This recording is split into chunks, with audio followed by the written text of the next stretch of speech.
God. I look like shit. Okay.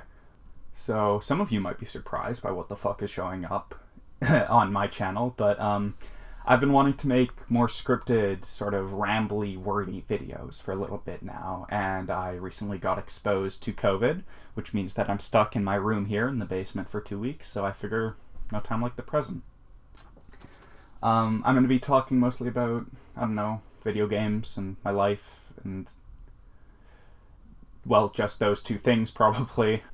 This video is about a game called Hellblade, Senua's Sacrifice. But before I start, if you haven't played this game, and there is even a microscopic chance that you might at some point, I implore that you play it before you watch this video. Please play the game first. If you're just not going to play the game at any point, then sure. Come on, just come with me. We can fuck off. Goddamn. Okay.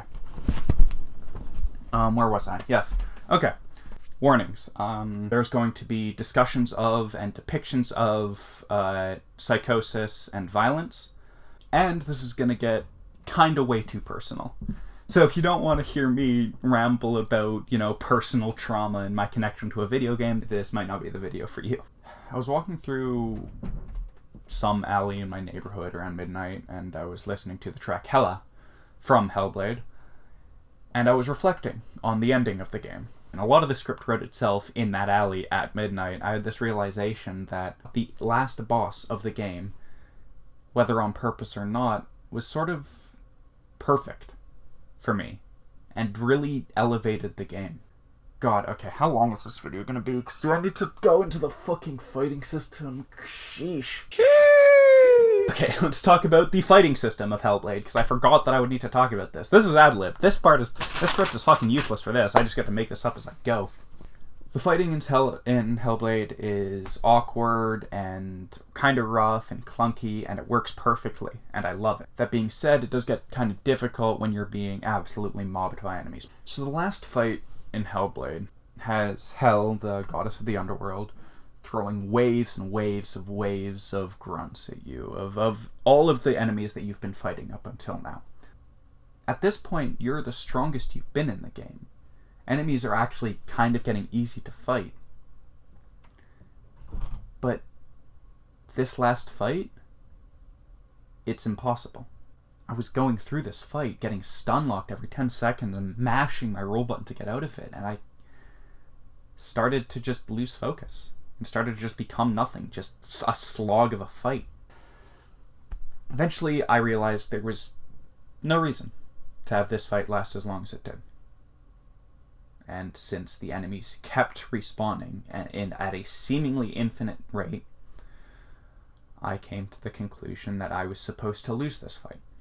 The only actions that you have in this game are puzzle solving and combat. And there isn't a puzzle here. And combat won't work. So what do? But all I had was combat. So that's what I did. And I kept fighting for as long as I could, and it was a slog, and it got kind of unfun toward the end, and I eventually died. And the last cutscene played, and the game ended. It was a good ending. It was a satisfying, good ending. But originally, right after I finished, the ending felt kind of weak. I guess it worked, it made sense, but it felt kind of off. Like, it's kind of a boring, weak sauce way to end a game. Have it go on long enough for me to have to make the realization that, oh, I'm not supposed to win this fight, fine. But then I thought about it, and in that alley, at that midnight, I finally made a connection. A month before I turned 18, I had a psychotic break. It lasted an entire evening. I had to be sedated, strapped down, and taken to the hospital in an ambulance. I don't remember a lot of that night. My memory is very patchy. But there is one aspect that I remember vividly. He was screaming. I don't know why or at what. I just knew that I had to scream, that it was all I could do. At some point, I made the realization that it wouldn't be enough. It wasn't enough. It wouldn't fix it. Whatever that means. But it was all I could do. All I could do was scream. So even though I knew that it wasn't going to work, that I was screwed anyways, I kept doing it. Even though I knew I had lost. That's the exact same realization I made halfway through the last fight in Hellblade. I had one option. I did it as long as I could, even though I knew it wouldn't be enough. And then eventually I fell.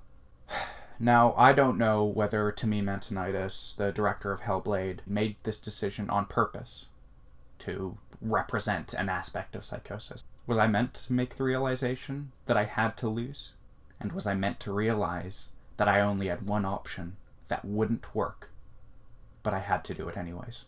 Or was it just an awkward and convenient way to end the game?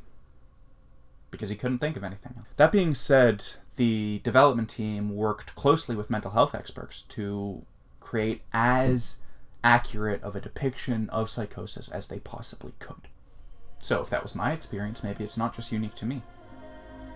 Maybe they were going for that. But honestly, who cares? It's basic death of the author, right? Who gives a shit? Why look a gift horse in the mouth? The game just so happened to end in a deeply impactful and meaningful way to me.